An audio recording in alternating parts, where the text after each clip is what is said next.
নমস্কার বন্ধুরা, কেমন আছো? আশা করি সকলে ভালো আছো। সকলকে সঙ্গে নিয়ে আজকের ব্লগটা এখান থেকে স্টার্ট করছি। এখন সকালবেলা আর আমি একটু বাজারে বেরিয়েছি।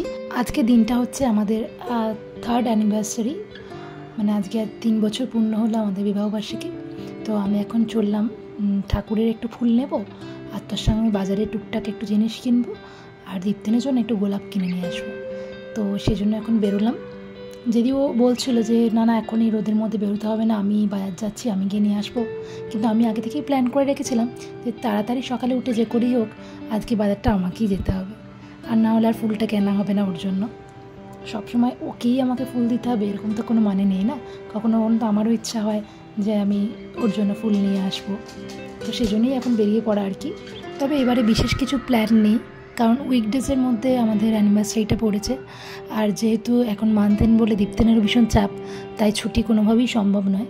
তবে বাবা মা আছে বলে একটু অন্যরকমভাবে কাটলো। আর খুব বিশেষভাবে মনে পড়ছিল আগের বছরের কথা। আগের বছর টুকাইদি, কুন্তলদা, পিসিমণি, পিসেমশাই, রাসু সবাই ছিল, খুব হইচই করেছিলাম। তো যাই হোক, এবারে আমরা প্ল্যান করেছি সারাদিনটা বাড়িতে একটু ভালো মন্দ খাওয়া দাওয়া হবে, আর সন্ধেবেলায় আমরা রেস্টুরেন্টে গিয়ে খেয়ে দিয়ে আসবো। তো আর এখন আমি বাজার থেকে চলে এসেছি, এই ফুল দুটো নিয়ে এসেছিলাম, আর এটা হচ্ছে আমার গিফট। আরও একটা গিফট বাকি আছে অবশ্য, সেটা অর্ডার করা হয়েছে, এখনও আসেনি, এলে নিশ্চয়ই আপনাদের সাথে শেয়ার করব। আর এখন বিকেলবেলা আমি কুকুরকে নিয়ে হাঁটতে বেরিয়েছি। সারাদিনের মধ্যে সবথেকে ভালো সময় কাটে আমার এই সময়টা। তবে আজকে যেহেতু সন্ধ্যেবেলায় রেস্টুরেন্টে খেতে যাওয়ার প্ল্যান আছে, তো কুকুরকে সোমনাথদের বাড়িতে রেখে দিয়ে যেতে হবে। তো এটাই খারাপ লাগে যে সব জায়গায় তো ওদেরকে অ্যালাউ করে না। তো এটা একটা খারাপ লাগে যে আমাদের আনন্দের সময়টা আমরা চাইলেও ওকে সঙ্গে রাখতে পারবো না বাইরে কোথাও গেলে।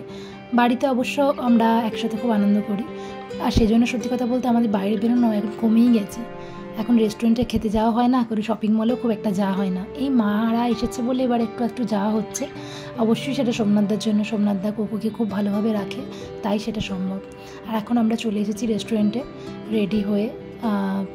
আমি, মা আর বাবা অটো করে চলে এসেছি, আর দীপ্তেন কোককে সোমনাথদের বাড়িতে রাখতে গেছে। এখন অবশ্য ও চলে এসেছে, এখন আমরা 4 জনই এখানে এসেছি। আর এটা আমাদের টাউনশিপের ভেতরই এই রেস্টুরেন্টটা, এবং খুব ভালো। রাইদের মুখে অনেকবার শুনেছি এখানকার খাবার দাবার খুব ভালো। তো এখানে আমরা পাওভাজি নিয়েছিলাম ফার্স্টে 1 প্লেট, ধোসা নেওয়া হয়েছিল 2 প্লেট, আর আলুর পরোটা নেওয়া হয়েছিল।